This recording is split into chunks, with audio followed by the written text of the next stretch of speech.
Hey, good evening, everybody. This is Jackie Luqman. And I'm Abdul Shahi Luqman. And today is Saturday, December 30th, 2017. And unfortunately, we are not coming to you with a fun discussion. This day is really difficult because we learned that Erica Garner passed away this morning. Yeah. And of course, we know that she has been on life support after having a heart attack for about a week, I think. A little bit longer, maybe. But I think I want to make it clear that this stream is really not about Erica Garner. Because she just passed away today. And at 27 years old, she shouldn't have had to have been doing the work that she was doing. But because of who we are as a people in this country, she had no choice. Because what happened to her father thrust her into this work. And so many of us shouldn't be doing this work. We shouldn't have to be doing this anti-racist, anti-white supremacy, racial justice. We shouldn't have to be doing this in 2017, fighting and declaring that Black Lives Matter and trying to get policies changed to hold police officers and police departments and police unions accountable for taking the lives of unarmed, innocent, unthreatening people in this. We shouldn't have to be doing this work, but we are, because of who we are as a people and because of what this country has always been as a nation. So tonight, Erica Garner's family is grieving, and in a way, we're grieving too. We have friends who knew her personally. And they are crushed today. So this live stream is not about Erica Garner, because it's too soon, it's too hurtful, it's too hard. What this live stream is about is you. It's about white America. It's about white progressives. It's about fragile ass white people. It's about people making our struggle about everything else but us, and then expecting us to come along and just go along with it silently while we die from stress and the direct results of whatever it is, everything that we've been fighting against. Because see, today we've had friends online. Our dear sister Anoa Shanga, fighting with some of the same people, trying to reduce Erica Garner's legacy down to her work for Bernie Sanders' campaign. Now, listen. It's not that, and I'm going to borrow words from Anoa, and I hope that we're going to be able to talk to her later on in the week after the new year, after everybody gets their stuff together. But it's not that her work with the Sanders campaign shouldn't be remembered. It's that you need to understand that Erica Garner was doing this work more than a year before Bernie Sanders ever started to run for office. So the fact that there are some people, some of you newly woke white progressives, who didn't know who Erica Garner was before she started campaigning for Bernie Sanders, that's a problem. Because that says to us that you didn't know who her father was. And if you didn't know who her father was, then you don't know the work she was doing and why before she started campaigning for Bernie Sanders. That's a problem. And it's the same problem we saw during the Sanders campaign, where even he had to be reminded that you can't campaign about income inequality and not talk about black issues. You can't be afraid to talk about black people and the issues that disproportionately affect us. And we're still seeing this throughout the progressive community, where we're talking about where people are like, oh, rest in power, Erica. You know, you were a strong warrior for Bernie Sanders. No, no, no. She was a strong warrior against the people who murdered her father on camera. And she had to fight that fight to get justice for him, because generations of black people before her, before me, fought against the same thing without getting justice. That's the problem. That's the fight so many of y'all have kept ignoring and forgetting. And then there are these people who are coming up with the conspiracy theories. Oh, Erica Garner was killed. The shadowy figures that tried to shut her up. And, she was shot with a heart attack gun. And it was the deep state. And Erica Garner's death was not the result. And I have to read this, because if I don't read it, I'm going to go off on a tangent, and we're not going to get our point across. So bear with me while I read this. Erica Garner's death was not the result of some shadowy, nefarious conspiracy. Don't even stop with that BS. Don't post another thing about a conspiracy involving Erica Garner's death. None of what she was fighting for or against was a secret. Nobody had to hatch a plot behind closed doors to take her life. The only thing that had to happen for us to reach this point where we are today was that enough people didn't fight against injustices committed against people like her father long enough for her to have to fight for justice for another black man who didn't get it in another generation.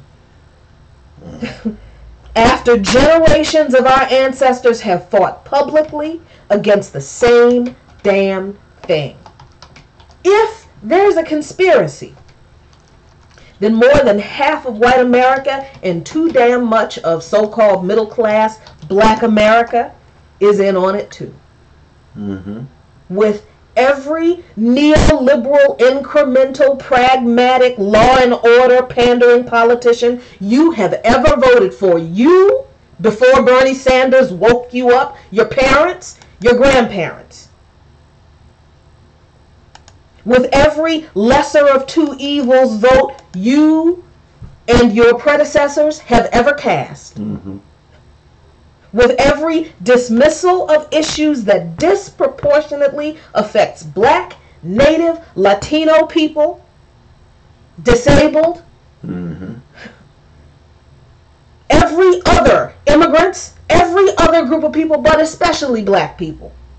With every dismissal of issues that disproportionately affects black people that you have ever used to call identity politics divisive, mm-hmm. use that as an excuse for you not to push and fight for black people and the marginalized, for every time you have called black activists racists, divisive, for fighting for justice for our people specifically, for every time any one of you has done that, for every time your parents have done it, for every time your grandparents have done it, every time anyone has gone along with less than justice for the least among us in this country, y'all are in on the conspiracy too. If there's a conspiracy, that's where it is. Because, see, Eric Garner was murdered on camera, mm-hmm. by the NYPD in broad daylight, on the sidewalk, on public street. And a whole lot of people said, oh, that's so sad, that's so horrible, what a horrible thing to do. But when it came to pushing for politicians who would pass legislation to address these issues in a way that mattered, not enough of y'all did that. Too many of y'all decided to put on your pussy hats and say, well, I mean, I'd rather vote for Hillary Clinton because at least she's not as bad as Donald Trump. I guess I'm with her because she's more likely to win. That's the kind of pragmatism.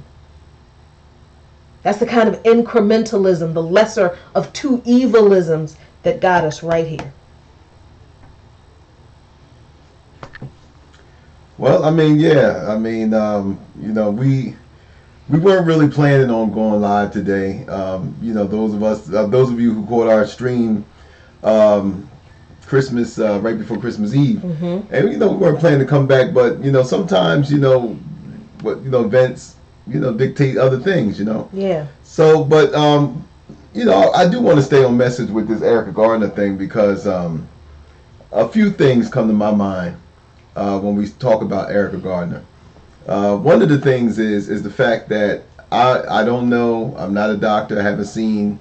Not part of what would be an autopsy. Mm-hmm. I'm not part of I don't have any knowledge of her medical history, but from experience and from the experience of being involved in this struggle, I can tell you that racism kills. Racism kills. Oppression kills. The fact that at 27, Erica Gardner had a heart attack at 27. Yeah. Today, I put a tribute on of her on my page, Mm-hmm. and during that tribute, there were some people who worked with her in the trenches, and they said that since her father was murdered, and since she's been involved in this fight, she has not missed a day of activism. Now, these are people that know her personally. Right. She has not missed a day of activism. Now, mind you, now she was advocating for injustice, trying to seek justice for her father. Mm-hmm. That's stressful enough. Right. And to be, not only did she have to deal with the callousness of the political system, that in spite of her father being murdered on camera unjustly, still painted this man as a criminal. Mm-hmm. Still painted this man as an indigent. Still painted this man as doing something that they as committing a crime that they still have no proof that he committed. To this day. They killed him over loose cigarettes and nobody found the cigarettes. Mm-mm. And the fact that she had to watch her father be drugged through the mud, a man who was unjustly murdered in front of the eyes of the world, and she had to watch as police unions, all of these entities that wanted to crush her like an ant, basically telling her that in spite of her knowing her father and what kind of man her father was, is that the police union, the DA, and all of these other people are going to tell her, no, your father was this, right, and that he deserved to be, murdered. So she had to deal with that. She also had to deal with those of us who called her names in social media. She was fat this, she was a this, and she was a that. Her father died not because of the police hold, but because he was fat and out of shape, and that's what killed him. And all of, see, one of the things that we forget is that we kind of reduce Erica Gardner and Alton Sterling's family and Walter Scott and Philando Castile. We could go on and on, Michael Brown. All the names. We reduce all of them down to them versus the police. But the fight is bigger than that. Right. Because they're fighting the police, they're fighting the politicians, they're fighting the prosecutors. Everybody is in collusion to make sure that justice is not being done. And then you have to deal with, Joe Citizen, loud, opinionated, ignorant as hell Joe Citizen, who sits up there and say, well, you should have just complied. Or, well, he shouldn't have did this. And, well, he shouldn't have did that. And all the technical, what was really hurtful to me is when Eric Gardner was murdered. What really was hurtful to me was the amount of people who tried to determine whether it was actually the chokehold that killed him. Right. Well, Right. and all of these so-called experts that's laying home, not doing anything, and saying, well, no, it couldn't have been the chokehold because he had it like this, or he had it like. So here's a woman who had to really look at all of this stuff and be confronted with all of this stuff. And at the age of 27, not really getting any assistance. And after a while, man, again, this kind of stuff kills. Yeah. Now, I want to also go back to some of the things that I point out about the whole reducing it down to Bernie Sanders. I think and your anger is justified in the sense that it can never be about us. There was a woman on our friends page, and I guess well-meaning white progressive, and someone posted up a story about the first black female mayor of San Francisco or whatever, and we covered on this show that we're beyond the first black this and being happy about that. Right. We need to go to the next stage. Right. And so someone said, so I made the statement. I said, well, it's good that she's the first black female, but we can't, our elation for that has to be tempered. Because it's not about what you look like. We had 8 years of somebody looking like us, and we didn't get jack nothing out of that. So my opinion is that unless she's going in San Francisco, where people are being priced out of living in San Francisco, literally turned out into the street, almost. Right, black folks, poor people being priced out. The fact that the cost of living is so much that here you got a black female now who's the mayor. And so my question was, so what policies would come out of her administration and I specifically said this unapologetically, what black specific policies that would come out of this administration that would help black folk deal with the situation in San Francisco and poor black folks in particular. And then some white woman gets on there, and I don't mean to say that disparagingly, but a white woman, I guess she was well-meaning, but she said, well, we need human-friendly policies.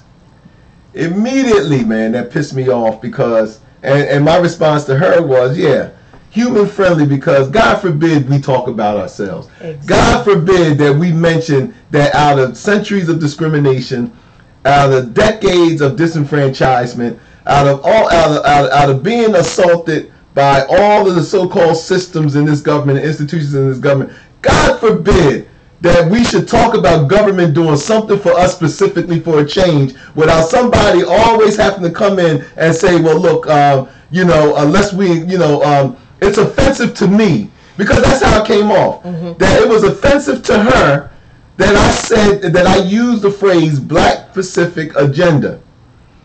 Now, it bothered me on the point because I've been around long enough to see other agendas, other specific agendas, whether it was LGBT, whether it's the DACA thing. That nobody has ever told the Hispanics yet about the DACA kids that we need to have instead of a DACA plan. Well, why don't we have a college kid plan that includes everybody? Right. What about all the rest of the college kids? Right. What about the rest of the immigrant kids who come here and they find themselves in the same situation? No, nobody said that. Nobody said about, when they went to Standing Rock, nobody said, we need to stop corporations from exploiting native lands. And so nobody said nothing about all of the chemical plants and all of the pollutants that are concentrated in black neighborhoods. Nobody, nobody said, well, if we're going to deal with environmental destruction in native lands, well, why don't we include this to include the poor neighborhoods like down here in D.C. and Southwest, where it's the most heavily polluted area in the country because of this the hyper construction and all of the policy from the past couple of decades, which got these people literally living in a highly toxic environment. Right? Now, nobody said let's include that with Standing Rock. But it was fine when y'all was running up there to stand, and good, we supported that. But it was fine when y'all was running up there to Standing Rock and you had your pseudo Indian beads and and everybody was giving themselves these pseudo names. It was the call celeb at the time. Right, right. Mighty funny, you don't hear much about it now. And then, so my point being is that, so here I come up, and I'm saying that in 36 years, this is not Abdul Shahid saying, this is not Jackie saying it. We're saying that research has been done, that in 36 years that the wealth gap is becoming so much greater in this country, and black people who have always been at the bottom of the economic scale in this country, because there is a racial caste system in this country, and that we're at the bottom, that we are going to suffer the worst in 36 years, where what little bit of wealth we do have is going to be gone. Right. Right? Right. But yet, I can't talk about that to y'all, because then all of a sudden, you're going to try to chastise me and say, oh, well, we need the human. Well, damn it, the hell, if it was all about human friendly, how the fuck we get here? Right, right. And I need to say that, because I can't go into 2018 with this, because if it was all about being human friendly, then where the hell was everybody at when this stuff was happening to us? And we sitting out here with people like Erica Garner and them, and the rest of us was out here talking about police brutality. What we didn't get was people who said, oh, you know what? This stuff has been happening too long in this country. It's been happening too long. There's a historic, systemic situation here going on between the black community and the police. But no, what we got was, well, hold up, wait a minute. We don't know all the evidence. Wait a minute. Well, let's see this. Wait a minute. Well, maybe if they didn't have a criminal, wait a minute. Maybe if there was more black fathers, maybe we would have. So there was always a condition placed upon us for us to seek justice. There were always conditions. Nobody questioned whether the hierarchy in Standard Rock actually was in collusion with the pipeline people. After all, native lands is sovereign. So, it's not like living in D.C. Native lands, reservations are sovereign. So they have a hierarchy. They have a leadership there. So nobody questioned whether, was the leadership involved somehow? And I'm not saying we should do that. What I'm saying is that there's always conditions placed upon black people when we start talking about stuff. And what Jackie and I are saying is that we are having too many people die. Not just Erica Garner, because like we said, this is not about her in a way. But the fact that racism is killing our people on a daily basis, and if they're not dying, they're being driven crazy. Yeah. The mental illness in our community is skyrocketing, and because there are little resources to deal with the mental health issues in our community specifically, we're watching this. We're watching our community really implode around us. With mental illness, death, and all these things. And all we're getting is these quick pseudo fixes from people. And no one wants to talk about what truly we know will work. We have said this, and we are advocates of this, and we will continue to say this, is that we did not get here because we're bad people. We did not get here because all of us made the wrong decisions. We did not get here because we're inferior to other people. We got here because people have made policies, government have made policies to specifically disenfranchise us from being a part of this American experiment. And that's it. Our role was determined way back, that in this society, in this country, our role was determined by those in power, that we were to be fodder for the prosperity and the continued economic affluence for this economic engine. Now, yeah, some of us escaped that, some of us, but for the vast majority of us, this is what has been decided. Right. And so whatever it takes to keep the status quo in check, whether it's the police killing us, and whether it's white grand juries allowing the cops to get off, whether it's prosecutors and the media that gets involved and drag the victim through the mud, and victimize the family all over again, all of this kind of stuff. Everybody had a part to play, and nobody is innocent when it comes to the continuing oppression of black people. This is why we exist. And one of our friends, and I'll end here, Jackie. One of our friends said in the comment, he didn't mean any harm by it, Mm-hmm. but he said that Jackie and I are a little dismayed sometimes because we don't, we're not getting the amount of support, or whatever that he thought we were looking for, or whatever. And I just wanted to make the record clear is that Jackie and I started this platform on Blog Talk Radio because we felt that there was a void, that that there were voices out there that weren't being heard, and those voices lived around us. Mm-hmm. We heard the talk. We've heard. We were in the laundry room. Mm-hmm. We heard the talk, and we realized that even black people who were supposed to be talking for us weren't talking for us. Right. So we said that, look, we don't know where this is going to go. We're just Mm-hmm. going to get on here and we're just going to tell the truth about how people feel, where we live, and how we feel. We did that. We started off on Blog Talk Radio where nobody listened to us. I mean, Nobody. We didn't get nobody, and we couldn't get nobody to tune in. And I'm talking about family members now. If y'all listening, it's the truth. We couldn't get family to tune in. We couldn't get nobody to tune in. Mine either. And so what happened was we stuck with it. We stuck with it. My cousin Ray, who I think is watching, he was the only one who participated out of my family. That's my cousin. Out of my family, he was the only one who participated with us on that level, and it was just us. And we had fun doing it. Then after a while, we started picking up steam. So what I'm saying is we never got into this for popularity. We never got into this for likes. We never got into this for celebrityism, for celebrity. We never got into this for anything. All we wanted to do was be truth tellers and introduce a voice that is often ignored, Mm-hmm. and that is often overlooked. And that's what we're doing. We are grateful. And I guess this is part of my New Year's message, but we are grateful for those who have supported us, black and white, Hispanic, whatever your ethnicity is. We have different supporters from different ethnicities. We love and honor, and we feel honored that you support us on our platform. But trust and believe, we're not going to stop. We're not going to stop being who we are. We're not going to stop telling the truth. We're not going to stop advocating for those who we started to advocate for when we got into this. We could just, we're working people, and we understood a long time ago we ain't gonna make nothing off of this, so we doing this because it's a passion of ours. Right. Most of the stuff outside of some of the few people that supported us financially, most of the stuff that we put to this come out of our pockets.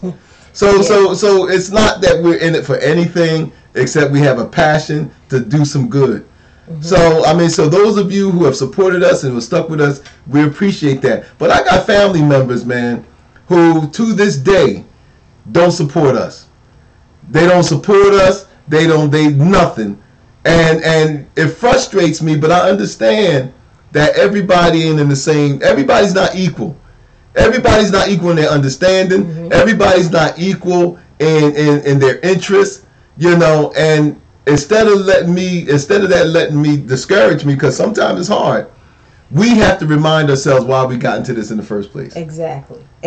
So just one more point is that when you mentioned something about Eric Garner and you said about reducing it down to Bernie Sanders, and I can't help but say that one of the things that bother me so much is this acceptance, because you said something about the knee-jerk response.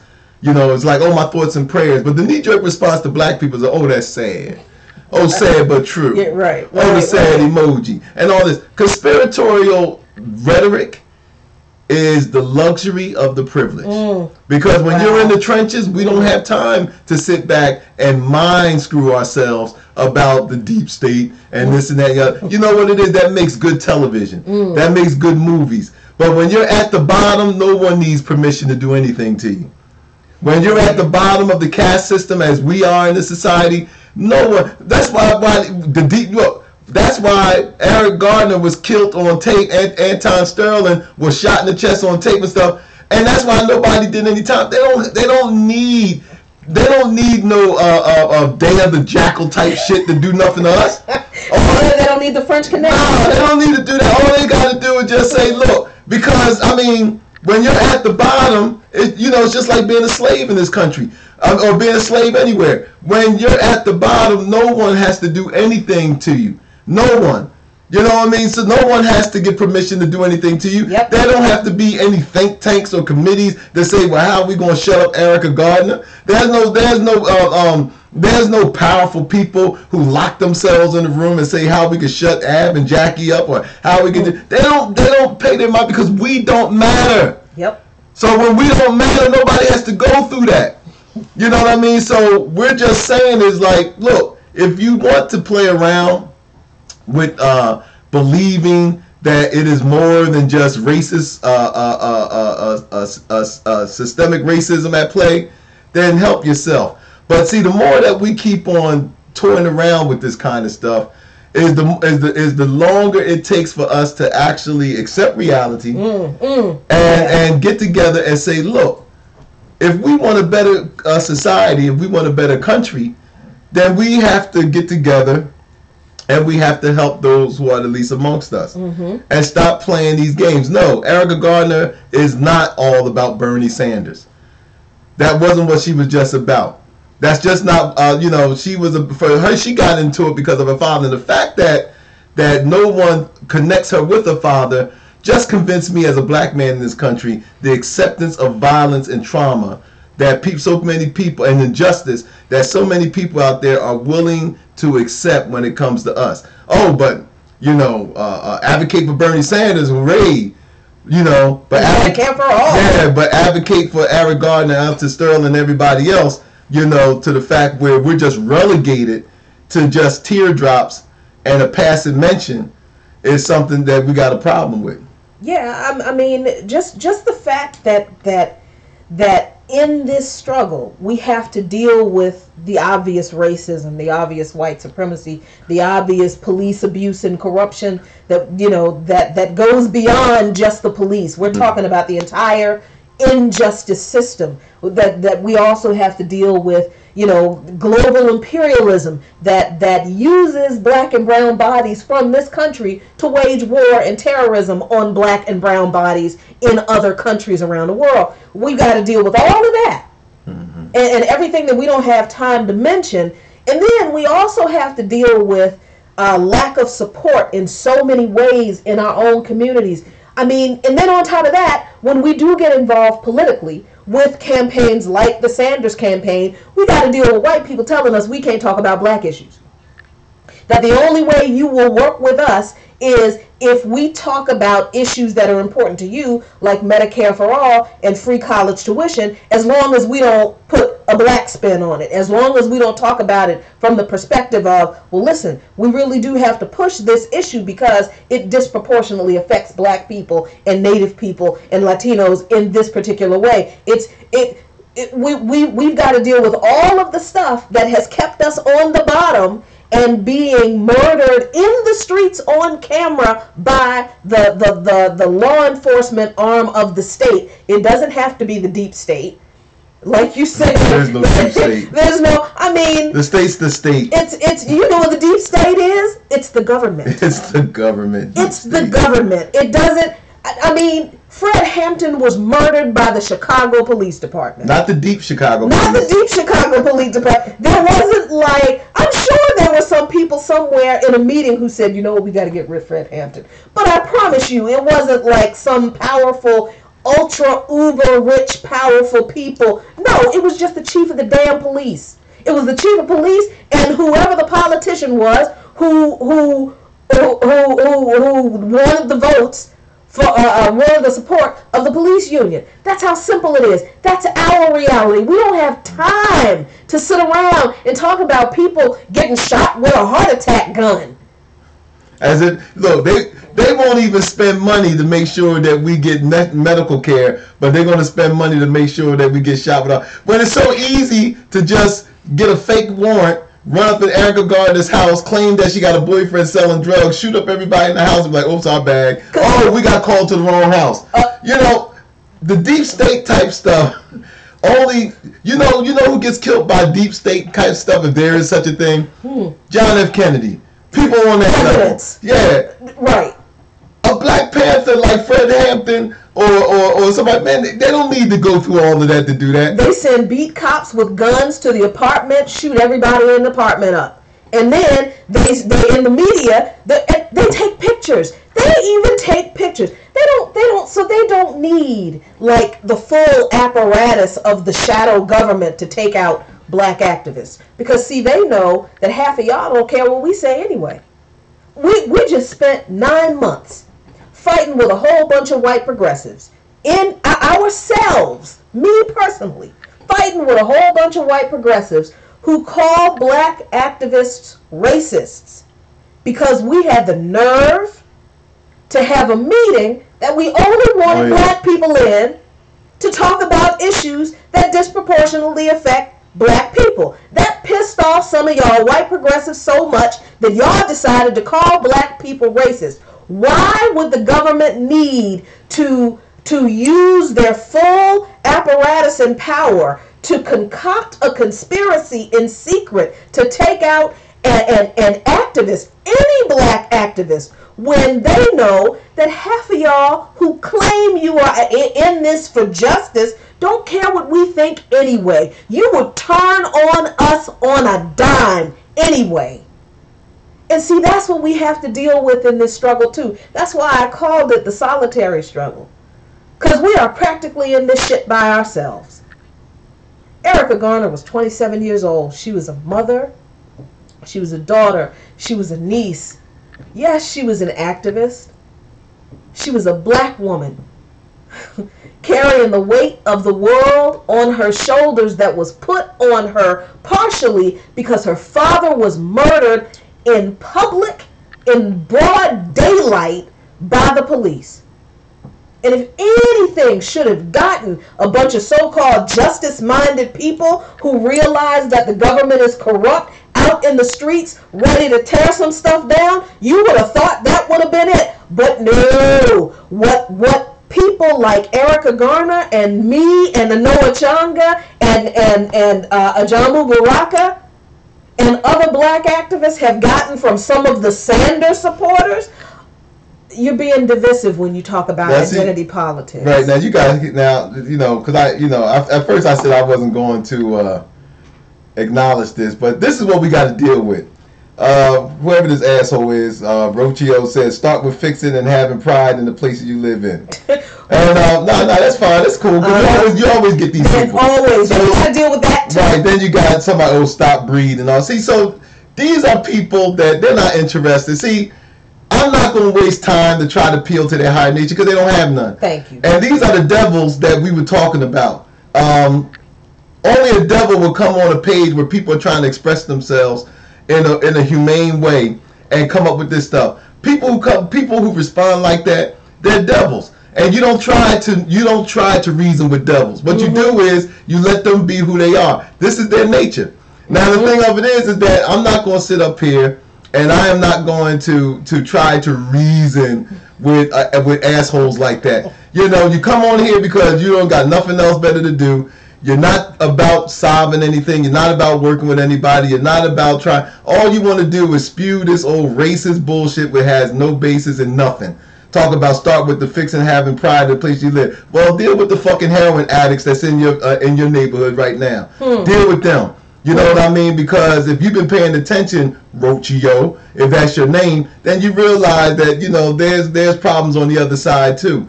And we not telling folks on the other side, well, you need to deal with the heroin addicts amongst your children and stuff. No, because we look at it as a human condition. But see, you come on here and your butt buddy Lane Davis, they get on here and start talking about, well, why don't you stop breathing?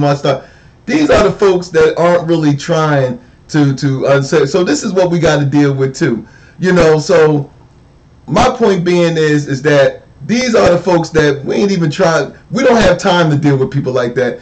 We don't have time to try to appeal to their higher nature, because I'm convinced that people like that have none.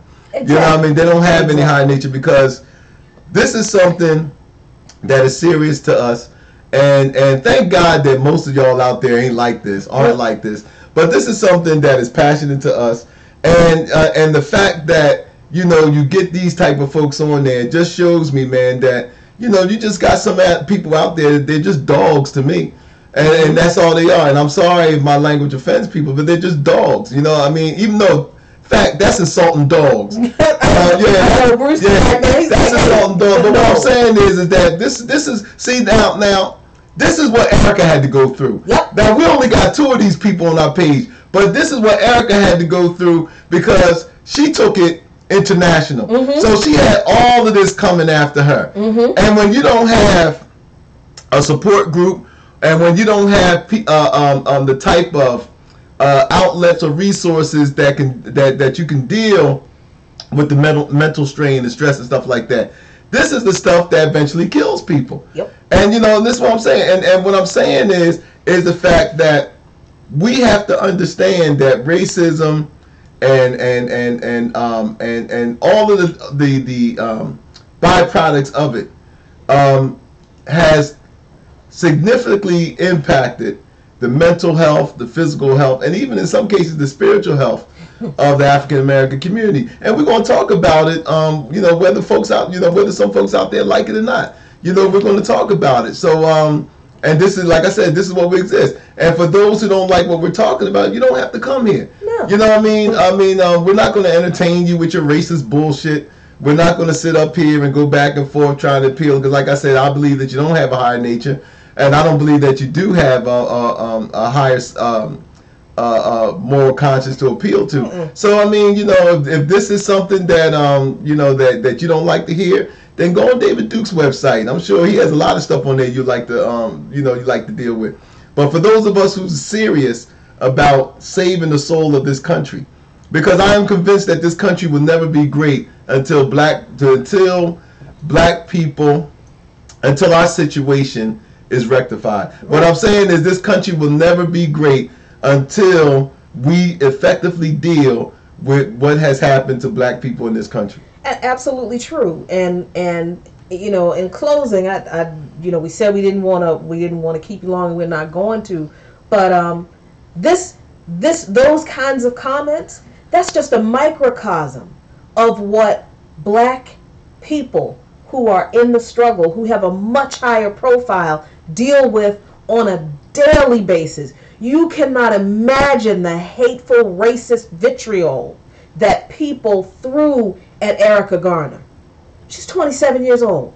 She had to deal with that while being a mother, while fighting for justice for her father, while listening to some of these so-called progressives who were supportive of the candidate that she campaigned for tell her that we can't just talk about black issues, while also seeing some of these people prefer to try to work with the very people who disparaged her with racist comments, who would watch some of those people say, well, I'd rather try to work with them to get Medicare for all passed than work with you, because you make it too much about black stuff. That's what we have to deal with.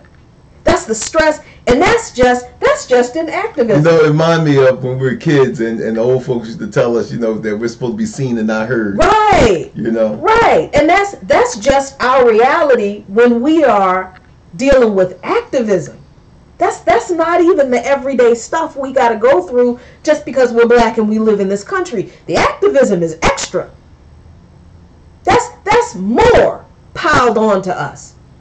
So whatever your comments are about Erica Garner, please understand that young woman's work had so much more to do with one person's presidential campaign.